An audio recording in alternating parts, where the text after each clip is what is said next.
Good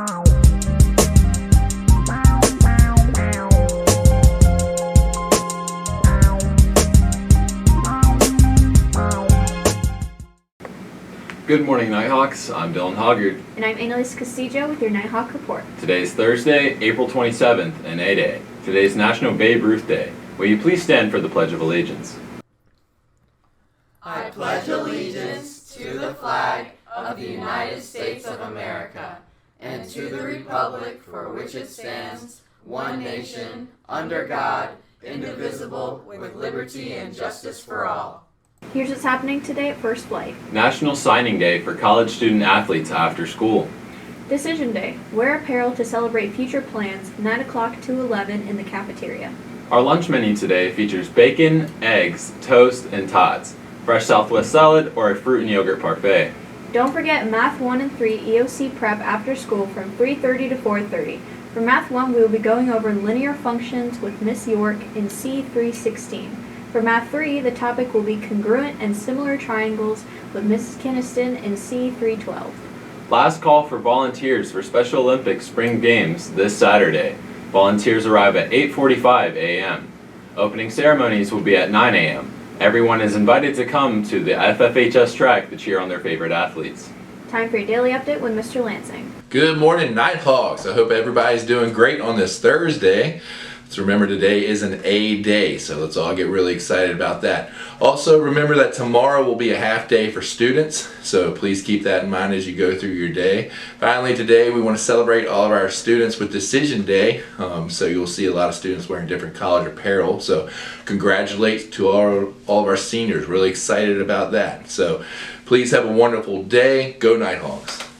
Time for your daily weather update with Seth Colson and Colin Cohn. April 27th. The high 63 degrees, rainy and lousy. What's poppin' First Flight Nighthawks? Now let's pass it over to today's segment with Dylan.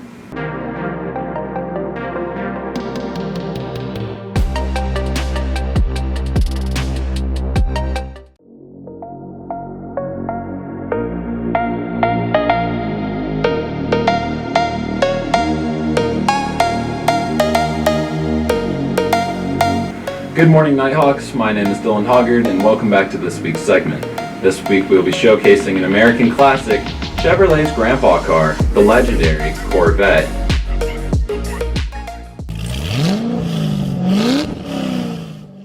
And specifically, how did we get from this to this? Well, for starters, in 1953, Chevrolet had shown up to the General Motors Motorama with a new sports car. It was a luxury two-door convertible. While it caught attention, it wasn't expected to have so much appeal.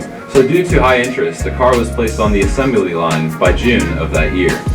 With this newfound halo car, they had to give it a great name, and so with General Motors' ears open to ideas, the new car was named the Corvette. Called so after Myron Scott had suggested it in 1953, with the Corvette being the name of a small but maneuverable warship. Originally, the Corvette was offered with a 3.9-liter inline-six until 1955 when they had dropped their new small block V8 platform. As well as the new 283 cubic inch powerhouse, they have been working on and updating many different things about the car to appease a wider market. Continuing, the popularity of the Corvette only increased, with Chevrolet debuting the C2 Corvette in 1963. Speaking of which, it had introduced the iconic Corvette Stingray, Chevy's first take on a coupe. It didn't stop there. They had also offered full disc brakes and a new 396 cubic inch V8 that set the tone for the Corvette forever. Finally, after another 5 generations of the car, and we are greeted with a new era of the Corvette in 2020. Taking the world by storm, Chevy had stayed true to the idea of a mid-engined, rear-wheel drive platform for the iconic sports car. The Stingray still holds true to its name, but now with all-around insane performance due to its advanced suspension, grip, and power. In conclusion, Chevy had advanced from a luxury sports car to an iconic piece of American muscle that eventually found its way into supercar territory after getting a facelift during the pandemic. Now Annalise is going to share her art movement of the week.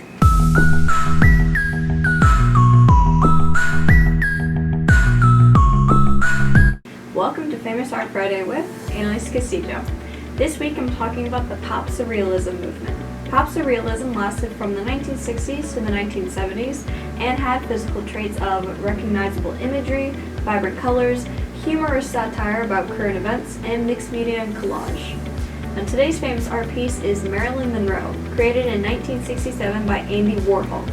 Andy Warhol was establishing a print publishing business, and this was his first print. He published a series of portfolios on his signature subjects, and Marilyn Monroe was the first. This movement was heavily inspired by the popular culture of the 60s and 70s in America. It's referred to as retro style and was commonly seen in the form of paintings, digital art, sculpture, collage, and even toys. I would say almost everyone can recognize this piece, not only for its famous subject, but also the vibrant colors in each panel, taking on a striking contrast. He made a lot of use with his printmaking, especially considering you only have one base for each print panel. There isn't much satire for this piece specifically, but Warhol often quoted with this piece, "The more you look at the same exact thing, the more the meaning goes away, and the better and emptier you feel." I like this quote a lot because you really do get a different feel for each of the panels. And that's all the time we have for today. I'll see you next week. In sports news, please make sure to vote for Isaac Doby, who has been nominated as North Carolina's Male Scholar Athlete of the Year. Soccer versus Lansdowne at 6:30. Baseball and softball at Pasquotank at 6. Please release the team at 2:50. Boys lacrosse at J.H. Rose at 7. Please release the team at 1:30. That's all for now. There's no news tomorrow due to the half day. We'll see you back here again next week. Thanks, and have a superlative weekend.